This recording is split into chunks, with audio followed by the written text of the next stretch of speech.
Hello friends, मैं हूं फरहान पटेल और आज मैं आया हूं हिंदी डबिंग आर्टिस्ट के चैनल पे। थैंक यू सो मच मुझे अपने प्लेटफॉर्म पर लाने के लिए और मेरा इंटरव्यू लेने के लिए। चलिए शुरू करते हैं।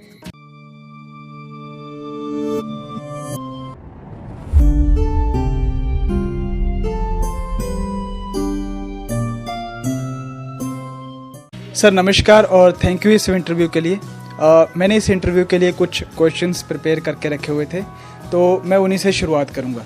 सबसे पहले मेरा क्वेश्चन आपसे ये है कि क्या आप डबिंग फील्ड के बारे में पहले से ही जानते थे या फिर आपको किसी ने इसके बारे में बताया था? इसकी शुरुआत कैसे हुई? सर इसके बारे में प्लीज़ हमें बताइए। मैंने वॉइस एक्टिंग शुरू की अराउंड 10 साल पहले। मुझे इसके बारे में नहीं पता था, पहले कुछ भी नहीं पता था मुझे तो एक्टर बनना था और मैंने एक्टिंग भी की है काफ़ी। मेरा एक फ्रेंड था, वो डबिंग किया करता था, तो मेरी मॉम ने उसे एक दिन बोली कि इसे भी लेके जा अपने साथ में एम्बियंस डब करने, क्राउड डब जो होता है। अगर आप यूट्यूब करेंगे तो आपको समझ में आएगा क्राउड डब क्या होता है। तो मैं उसके साथ गया और मुझे मज़ा आया। मतलब सही है यार, पार्ट टाइम पेमेंट अच्छा है, पार्ट टाइम मनी बनेगा अपना, थोड़े बहुत पैसे बन जाएंगे और मज़ा भी आता है। तो वैसे मेरा सिलसिला शुरू हुआ। फिर मैंने क्राउड डब किया काफ़ी साल, फिर मैंने कैरेक्टर किया, फिर लीड की तरफ एंट्री किया। सो काफ़ी लंबी जर्नी है मेरी। तो इस तरह मेरा इंट्रोडक्शन हुआ डबिंग फील्ड से। सर इसके बाद डिसेंडेंट ऑफ द सन में भी आपने एक मेन लीड कैरेक्टर को डब किया था।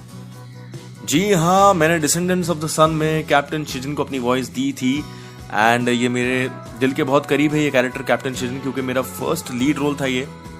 और मुझे एक एपिसोड करने में बहुत टाइम जाता था, मुझे अच्छे से याद है। एंड समृद्धि शुक्ला जो मोयोन का कैरेक्टर करती थी, वो एक्सपीरियंस थी मुझसे पहले से, तो वो आके फटाफट अपने एपिसोड्स करके चली जाती थी और मुझे एक एपिसोड करने बहुत टाइम जाता था।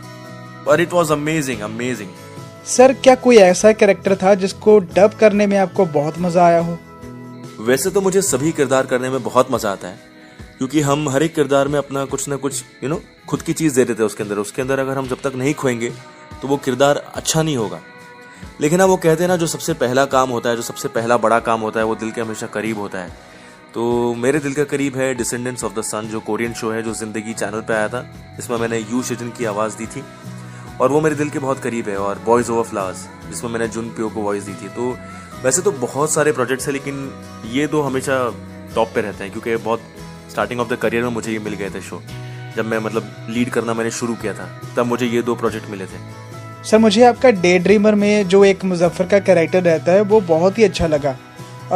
दरअसल वो कैरेक्टर तो दिमाग का दही कर देता है, जिसे बर्दाश्त करना बहुत ही मुश्किल है। तो ऐसे कैरेक्टर को करने के लिए तो आपकी अच्छी खासी एनर्जी लगती होगी। जी मेरे भाई, वो वाकई में दिमाग की दही कर देता है।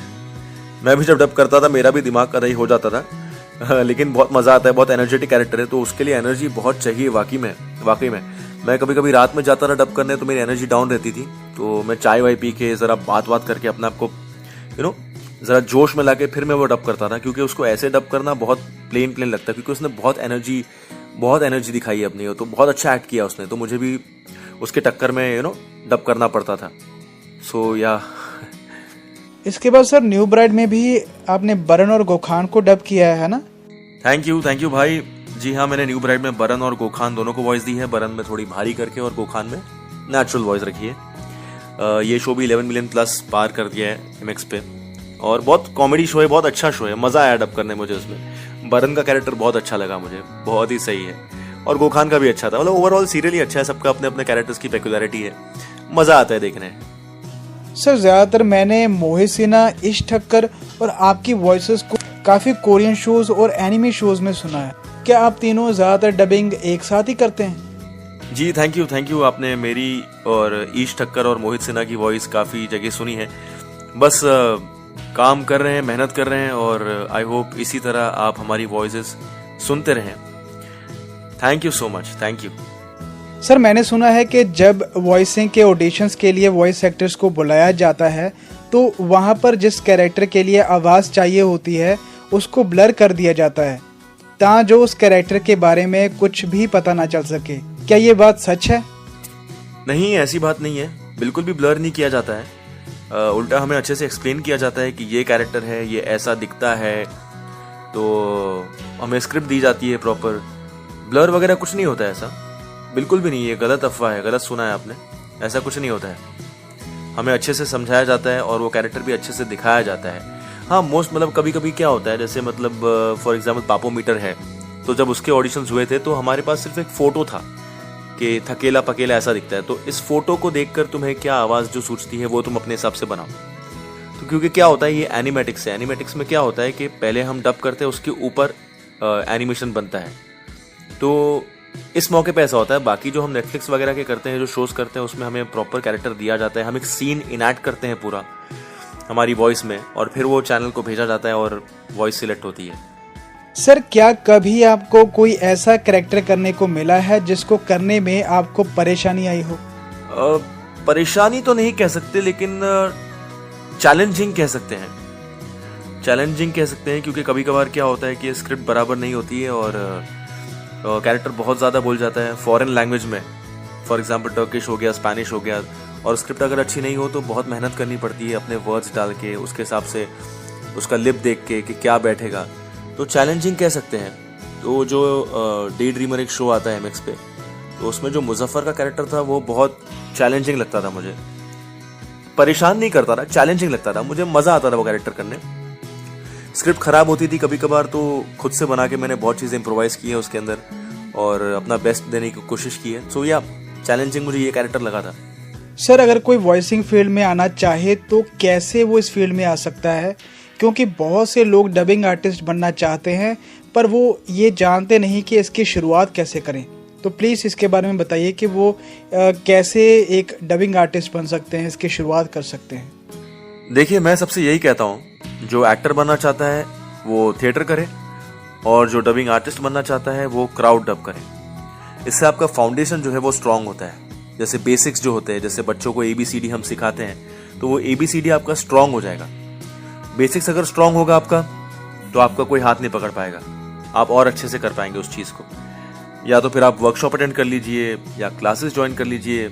आजकल तो बहुत लोग सिखा भी रहे हैं, अच्छा सिखा रहे हैं। लेकिन उसके साथ साथ आप क्राउड डब करें। क्राउड डब से आपको सीनियर्स को देखने का मौका मिलेगा, उनको ऑब्जर्व करने का मौका मिलेगा, और डायरेक्टर कैसे इंस्ट्रक्शन देते हैं, कैसे माइक पे हमें कितना थ्रो करना है, किस तरह से डायलॉग बोलना है, किस तरह से इमोशंस करना है, वो सारी चीज़ें बहुत एक आइडिया मिल जाता है आपको क्राउड डब से। इट्स लाइक प्रैक्टिकली आप लर्न कर रहे हैं और आपको लर्न करने के पैसे भी मिल रहे हैं। सर आप अपनी वॉइस को कैसे मेंटेन रखते हैं, इसके बारे में बताइए। यार सच कहूँ तो वॉइस मेंटेन की बात अगर की जाए तो मैं वैसे कुछ एक्सरसाइज वगैरह कुछ नहीं करता। मेरे गले को लगता है आदत हो गई है कि इतनी घिसाई होगी फिर भी कायम रहना है। सो टचवुड मैं वैसे कुछ रियाज वगैरह नहीं करता, बस ठंडा पानी थोड़ा अवॉइड करता हूँ। एकदम भी नहीं पीता हूँ मैं, तो ठंडा पानी वगैरह पीता हूँ, कोल्ड ड्रिंक कभी कभार पी लेता हूँ, थोड़ा ठंडी चीज़ों से बचता हूँ मैं, बस दैट्स इट। और मैं कुछ मेंटेन करने के लिए स्पेशल नहीं करता। सर क्या आप अपने किसी किए हुए कैरेक्टर में कुछ बोल के दिखा सकते हैं, कुछ उसकी आवाज़ का थोड़ा सा नमूना दे सकते हैं हमें? ठीक है, मैं कैप्टन चिजन की आवाज़ में कहूँगा कि हाय, मैं हूँ कैप्टन चिजन, मिलकर अच्छा लगा। मैं हमेशा औरतों, बुजुर्गों और बच्चों की हिफाजत करता हूँ। तो दोस्तों, आप भी अपना ध्यान रखिए, मास्क पहनिए, घर पर रहिए। Thank you. क्योंकि तुम सब भी अल्फा टीम के मेंबर्स हो, तो अपना ध्यान रखना तुम्हारा कर्तव्य है। सर फ्यूचर में आपके कोई प्रोजेक्ट्स हैं, अगर आप उसके बारे में कुछ शेयर करना चाहते हो तो प्लीज़ बताइए उनके बारे में। मेरे फ्यूचर प्रोजेक्ट्स अभी हसीन दिलरुबा आई है नेटफ्लिक्स पे, जिसमें मैंने विक्रांत मैसी को इंग्लिश में वॉइस दी है। धमाका फिल्म आने वाली है नेटफ्लिक्स पे, जिसमें मैंने कार्तिक आर्यन को इंग्लिश में वॉइस दी है। MX प्लेयर पे एक शो मेरा चल रहा है, मतलब डब हो रहा है वो, ग्रेचंका करके, जिसका नाम हेलेना है, उसमें लीड को वॉइस दी है। और काफ़ी सारे कोरियन शो है, इटेवॉन क्लास, स्क्विड गेम, और भी है एक आध शो, उसमें मैं ये डेस्परेट परस्यू कोरियन शो है, इसमें मैं काफ़ी सारे कैरेक्टर्स कर रहा हूँ, अच्छे इंपॉर्टेंट कैरेक्टर्स कर रहा हूँ। एंड बहुत सारे हैं वैसे तो आने वाले हैं, बट फिलहाल मुझे ये दिमाग में आ रहे हैं। सो या तो सर ये बहुत ही इम्पोर्टेंट क्वेश्चन है कि आपने अभी तक कौन कौन से टर्किश शोज़ किए हुए हैं और उन शोज़ में आपने कौन कौन से कैरेक्टर को अपनी आवाज़ दी है, प्लीज़ इसके बारे में ज़रूर बताइए। मैंने टर्किश शोज जो किए हैं वो है endless love, day dreamer, emergency love, और न्यू ब्राइड। सो मैंने ये 4 शो डब की है, जिसमें मैंने एंडलेस लव में केमाल को वॉइस दी है जो हीरो है, इमरजेंसी लव में डॉक्टर सिनान को वॉइस दी है जो Z5 पे है शो, वो भी हीरो है। एंड डे ड्रीमर में मैंने 3 कैरेक्टर को वॉइस दी है, Muzaffar, Emre and Osman. And new bride में मैंने 2 कैरेक्टर को वॉइस दी है, बरन और गोखान। सर मैं ये जानना चाहता हूँ कि वॉइस ओवर फ्लावर शो में जो मेन लीड कैरेक्टर रहता है वो आपको कैसे मिला? वो मेरा फेवरेट शो है। वो ना सिर्फ मेरा फेवरेट शो है बल्कि बहुत से जो हमारे व्यूअर्स हैं, जो कोरियन शोज़ के लवर्स हैं, उन सब का वो फेवरेट शो है। तो मैं ये जानना चाहता था कि वहाँ पर तो बहुत सारे कैंडिडेट्स आए होंगे ऑडिशन के लिए, तो आपको ये रोल कैसे मिला? और साथ ही में मैं ये भी जानना चाहता था कि वॉइस ओवर फ्लावर शो आपका पहला डबिंग प्रोजेक्ट था? बॉयज ऑफ फ्लावर्स मेरा पहला कोरियन प्रोजेक्ट नहीं था, पहला मेरा था डिसेंडेंट्स ऑफ द सन। उसके बाद मैंने 3 महीने बाद ये बॉयज ऑफ फ्लावर्स डब किया। हाँ, जुनप्यू के लिए काफ़ी लोगों ने ऑडिशन दिया था, मैंने भी दिया था। तो चैनल से मैं शॉर्टलिस्ट हुआ और 2-4 लोग और शॉर्टलिस्ट हुए। फिर हमें एक और सीन दिया गया और बोला कि इसको परफॉर्म करो। फिर मैंने वो सीन परफॉर्म किया और बाकी लोगों ने भी परफॉर्म किया, 2-4 लोग जो थे। और फिर मुझे जुनप्यू का कैरेक्टर मिला। सोया, ये मेरा दूसरा कोरियन प्रोजेक्ट था। सर अभी तक आपने कौन कौन से एनिमी शोज को डब किया है और उनमें आपने कौन कौन से कैरेक्टर्स को अपनी वॉइस दी थी? प्लीज इसके बारे में बताइए।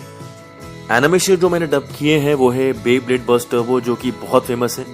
उसमें मैंने शू कोरोनाए और लुई शिरोजाकी को अपनी वॉइस दी है, एंड काइल को भी, जो बहुत फेमस है। और मुझे अभी भी बहुत सारे लोगों के मैसेजेस आते रहते हैं, and I am very thankful for all your love. और मैंने एक आध एनीमे और की है, लव सेक्स रोबोट्स में एक एपिसोड मैंने लीड किया है, और क्यू फोर्स करके एक आने वाला है नेटफ्लिक्स पे, उसमें मैंने एक इंपॉर्टेंट कैरेक्टर किया है। लीड नहीं है बट अच्छा कैरेक्टर है, विलन है। सोया ज़्यादा एनीमे नहीं किए मैंने, बट कार्टून शोज मैंने बहुत सारे किए हैं। एक बार फिर से आपका बहुत बहुत शुक्रिया मुझसे बात करने के लिए, और मैं ये उम्मीद करता हूँ कि आप ऐसे ही हम सबका अपनी खूबसूरत वॉइस के साथ एंटरटेनमेंट करते रहेंगे। Once again sir, thank you. बहुत बहुत बहुत बहुत बहुत शुक्रिया। मुझे बहुत मज़ा आया आपको इंटरव्यू देते हुए, एंड सबसे बात करके मुझे बहुत अच्छा लगा। आप लोगों ने ये वीडियो एंड तक देखा, मुझे इतनी तवज्जो दी, मुझे इतना प्यार किया, उसके लिए बहुत बहुत शुक्रिया। अपना ध्यान रखिए, stay safe, stay healthy, and I love you all. Thank you so much. And हाँ, please Hindi dubbing artist channel को लाइक करिए, शेयर करिए, सब्सक्राइब करिए, and stay happy, keep smiling.